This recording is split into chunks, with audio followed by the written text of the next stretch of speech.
Hi friends, இன்றைக்கி நாம் யூஸ்ஃபுல்லான டிப்ஸ் நிறைய பார்க்க போகிறோம். சில வேளைகளில் நம்ம அழுக்கு துணிகளை மெஷினில் போடும்போது அழுக்கு போகாமல் அப்படியே இருக்கும். மெயினாக பார்த்தீங்கன்னா சட்டையோட காலரில். இதனால் நம்ம என்ன பண்ணுவோம், சட்டையோட காலரை கொஞ்சம் தேய்ச்சிட்டு அப்புறமா மிஷினில் போட்டோம் அப்படின்னா நமக்கு க்ளீன் ஆகும் அப்படின்னு நினச்சிட்டு நம்ம தேய்ச்சிட்டு போடுவோம். இதுக்காக நம்ம என்ன பண்ணலாம், கூடவே சேர்த்து நிறைய டிப்ஸ், அதாவது யூஸ்ஃபுல்லாக இருக்கக்கூடிய நிறைய இன்ட்ரெஸ்டிங்கான டிப்ஸும் பார்க்கலாம். இந்த மாதிரி டீ நம்ம துணியில் கொட்டிடுச்சு அப்படின்னா நம்ம க்ளீன் பண்ணுறதுக்கு ரொம்ப கஷ்டப்படுவோம் இல்லைங்களா. இந்த மாதிரி கரை பட்டுச்சு அப்படின்னா அது ரொம்ப போல்டாக தெரியாது. இருந்தாலும் நமக்கு இந்த டீ கரையை க்ளீன் பண்ணுறது ரொம்ப கஷ்டமான ஒரு வேலை. நார்மலாக இதை சோப்பு போட்டு க்ளீன் பண்ணோம் அப்படின்னா கூட இது போகாது. இந்த மாதிரி கரை படிந்த துணிகளை ரொம்ப ஈஸியாக சட்டுன்னு 2 நிமிஷத்தில் நம்ம எப்படி க்ளீன் பண்ணுறது அப்படின்னு பார்க்கலாம். இதுக்காக 1 டீஸ்பூனுக்கு வினிகரும் 2 டீஸ்பூனுக்கு தண்ணியும் இந்த மாதிரி நல்லா மிக்ஸ் பண்ணி எடுத்துக்கோங்க.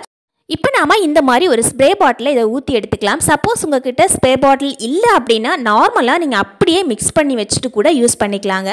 அதையும் நான் உங்களுக்கு எப்படி யூஸ் பண்ணணும் அப்படின்னு சொல்கிறேன். இப்போ பார்த்தீங்கன்னா நல்லா கரை படிஞ்சிருச்சு, துணி நல்லா காஞ்சி போச்சு.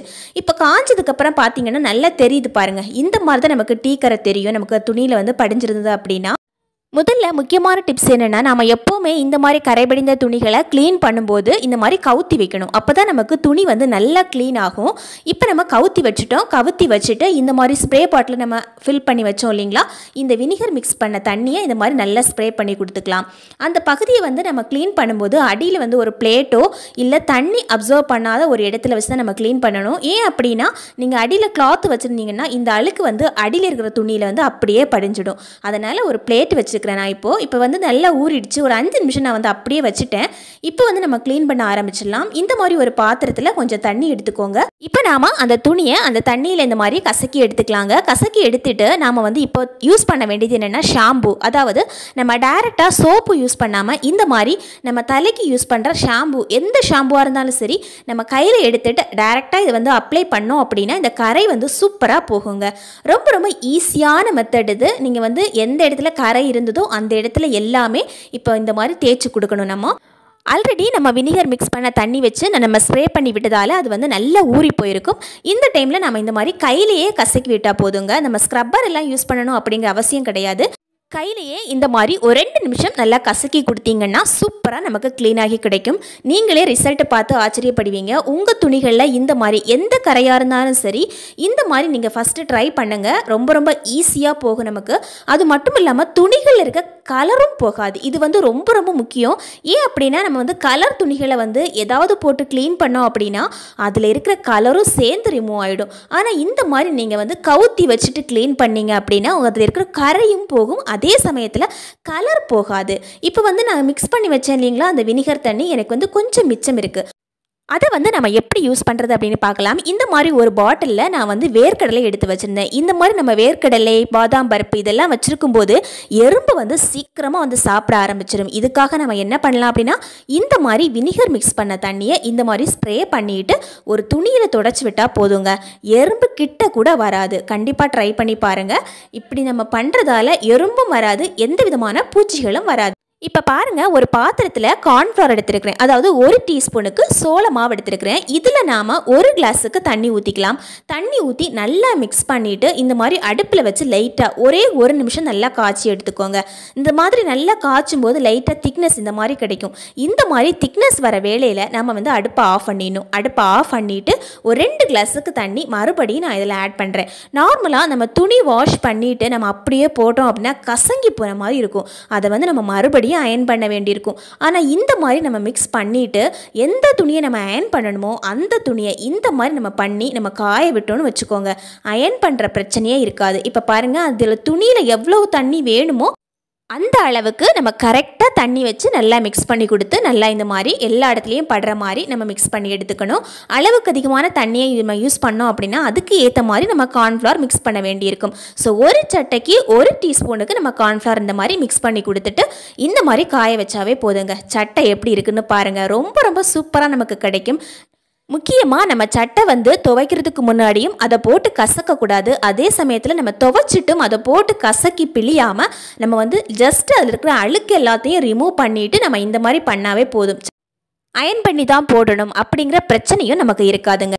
இப்போ இந்த மாதிரி 2 பேப்பர் எடுத்துக்கோங்க. இந்த பேப்பர் என்னென்னா நம்ம சாப்பாடு பேக் பண்ணுறதுக்காக யூஸ் பண்ணுவோம் இல்லைங்களா கவர், அந்த கவர் தான். இந்த கவர் நான் எப்படி மடிக்கணும்னு சொல்கிறேன். இந்த பேப்பர் வந்துட்டு இந்த மாதிரி 2ஆக மடிச்சுட்டு நம்ம ஒன்றா இந்த மாதிரி மடிச்சுட்டு நம்ம லைட்டாக இந்த மாதிரி சுருட்டி எடுத்துட்டாவே போதுங்க. ரொம்ப நல்லா நமக்கு சுருண்டு வந்துடும். இதுக்கப்புறமா நம்ம இதை யூஸ் பண்ண ஆரம்பிச்சுக்கலாம். இப்போ இதை இந்த மாதிரி நல்லா சுருட்டி எடுத்துட்டு நல்லா பேக் பண்ணி எடுத்துக்கோங்க. இந்த மாதிரி பண்ணும்போது தான் இந்த பேப்பர் வந்துட்டு பிரியாது நமக்கு.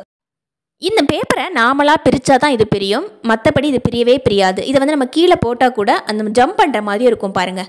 இந்த மாதிரி இருந்தால் தான் நம்ம வந்து இதை யூஸ் பண்ண முடியும். இப்போ பாருங்கள், நான் வந்து 3 பேப்பர் இதுக்காக எடுத்துருக்கிறேன். இந்த மாதிரி 3 பேப்பரையும் நான் வந்து இந்த மாதிரி செஞ்சு எடுத்துருக்கிறேங்க. இதுக்கப்புறமா ஒரு கப்பில் கொஞ்சமாக தண்ணி எடுத்துக்கோங்க. இந்த மாதிரி கொஞ்சமாக தண்ணி எடுத்துகிட்டு நம்ம தலைக்கு யூஸ் பண்ணுவோம் இல்லைங்களா ஷாம்பு, அந்த ஷாம்பு ஒரே ஒரு டீஸ்பூனுக்கு நல்லா விட்டு நல்லா கையிலேயே நல்லா மிக்ஸ் பண்ணிக்கோங்க. நம்ம வந்து டைரெக்டாக யூஸ் பண்ணோம் அப்படின்னா ஒரே இடத்துல நிற்கும். அதனால் கையிலேயே நல்லா மிக்ஸ் பண்ணி விட்டுட்டு நம்ம யூஸ் பண்ண ஆரம்பிக்கலாம். இப்போ நம்ம வாஷிங் மிஷினில் துணி போடுவோம் இல்லைங்களா, அழுக்கான துணிகள் இருந்தது அப்படின்னா நம்ம கும்மி எடுத்துகிட்டு தான் மறுபடியும் நம்ம போடுவோம். அதுக்கு தேவையே இல்லைங்க. இந்த மாதிரி நம்ம பேப்பரை நம்ம சுருட்டி போட்டாவே போதும். இதுக்கு பதிலாக அலுமினியம் ஃபாயில் பேப்பர்னு சொல்லுவோம் இல்லைங்களா, அந்த ஃபாயில் பேப்பர் கூட நல்லா பிச்சு போட்டுக்கலாங்க. பிச்சு கையிலேயே நல்லா உருண்டையாக்கி போடணும். அது வந்து இதை விடையும் நல்லா உருண்டு கிடைக்கும். கூடவே சேர்த்து நம்ம ஷாம்பு மிக்ஸ் பண்ண தண்ணியும் ஊற்றிக்கலாங்க. இதனால் துணிகள் வந்துட்டு நமக்கு நல்ல வாசனையாக இருக்கும். யூஸ் பண்ண பிடிக்கல அப்படின்னா இதுக்காகவே ஆன்லைனில் மெஷின் பால்ஸ் அப்படின்னு சொல்லிட்டு விற்கிறாங்க. அதை கூட நம்ம வாங்கி போட்டுக்கலாம். அது வந்து குட்டி குட்டி பால்ஸ் மாதிரியே இருக்கும். அந்த பாலை நம்ம இந்த மாதிரி துணிகளுக்கு இடையில் போட்டு விட்டோம் அப்படின்னா துணியில் இருக்கிற அழுக்கு எல்லாமே போயிடும். மெயினாக சட்டை காலரில் இருக்கிற அழுக்கு கூட எல்லாமே போயிடும். நம்ம கும்மிப்பாம் போடணும் அப்படிங்கிற அவசியமும் நமக்கு இருக்காது. அதை கூட நீங்கள் வாங்கி யூஸ் பண்ணிக்கலாம். விலையும் ரொம்ப ரொம்ப கம்மி தான். 100லேருந்து 150 ரூபாய் அந்த மாதிரி தான் இருக்கும். இல்லை அப்படின்னா இந்த மாதிரி அலுமினியம் ஃபாயில் பேப்பர், இந்த மாதிரி பேப்பர் கூட நீங்கள் யூஸ் பண்ணிக்கலாம். இதனால் நம்ம அதிகமான நேரத்தை கண்டிப்பாக சேவ் பண்ண முடியும். இன்னொரு முக்கியமான டிப்ஸ் பார்க்கலாம். இப்போ நம்ம இந்த மாதிரி வாழைப்பழம்லாம் வீட்டிலே வச்சு யூஸ் பண்ணுவோம். மெயினாக நம்ம வாழைப்பழம் யூஸ் பண்ணோம் அப்படின்னா உள்ளே இருக்கிற பழத்தை மட்டும் சாப்பிட்டுட்டு வெளியே இருக்கிற தோல் வந்துட்டு நம்ம அப்படியே போடுவோம். ஆனால் அந்த மாதிரி பண்ணக்கூடாதுங்க. இந்த தோல் வந்துட்டு நிறைய விஷயங்களுக்கு நம்ம யூஸ் ஆகும். இதில் முக்கியமான இன்னொரு விஷயம் என்னென்னா, நாம் இந்த மாதிரி ஷூ எல்லாம் கூட இதில் பாலிஷ் பண்ணிக்கலாம். குழந்தைங்க ஸ்கூலுக்கு போடுற இந்த ஷூவெல்லாம் நம்ம நிறைய நாள் துவைக்கவும் முடியாது. அதே சமயத்தில் இதை க்ளீன் பண்ணுறது ரொம்ப கஷ்டம். இதை நம்ம பாலிஷ் பண்ணவும் முடியாது. ஆனால் இந்த தோல் வச்சுட்டு நம்ம இந்த மாதிரி க்ளீன் பண்ணி விட்டு பாருங்கள், ரொம்ப ரொம்ப சூப்பராக இருக்கும். நமக்கு ஷூ புதுசாக வாங்கின மாதிரி இருக்கும். அதே மாதிரி வாரத்தில் ஒரு நாள் நாம் வந்து இதை செஞ்சு விட்டாவே போதுங்க. குழந்தைங்களோட ஷூ வந்து பார்க்குறதுக்கு புத்தம் புதுசு மாதிரியும் அதில் இருக்கிற அழுக்குமே ரொம்ப ரொம்ப சூப்பராக போகும். இப்போ நம்ம அதையெல்லாம் துடைச்சதுக்கப்புறம் மேலே வந்து வெள்ளை வெள்ளையாக இருக்கும். அந்த தோல் இருக்கிற இல்லையா வெள்ளை வெள்ளையாக அது அப்படியே இருக்கும். அதை வந்துட்டு நம்ம இந்த மாதிரி ஒரு துணியில் துடைச்சி எடுத்தாவே போதும். ரொம்ப சூப்பராக நமக்கு ரிமூவ் ஆகும். இப்போ பாருங்கள், நம்ம வந்து பாலிஷ் போட்ட ஷூவுக்கும் போடாத ஷூவுக்கும் எவ்வளோ டிஃப்ரென்ஸ் இருக்குது அப்படின்னு. நம்ம வந்து தோலில் துடைச்சி எடுத்தோம் இல்லைங்களா, அந்த ஷூ தான் ரொம்ப பளபளன்னு இருக்குது. கண்டிப்பாக இந்த டிப்ஸ் ட்ரை பண்ணி பாருங்கள். இதில் சொல்லியிருக்கிற டிப்ஸ் எல்லாமே உங்களுக்கு ரொம்ப பிடிச்சிருக்கும் அப்படின்னு நினைக்கிறேன். தேங்க்யூ ஃபார் வாட்சிங் ஃப்ரெண்ட்ஸ்.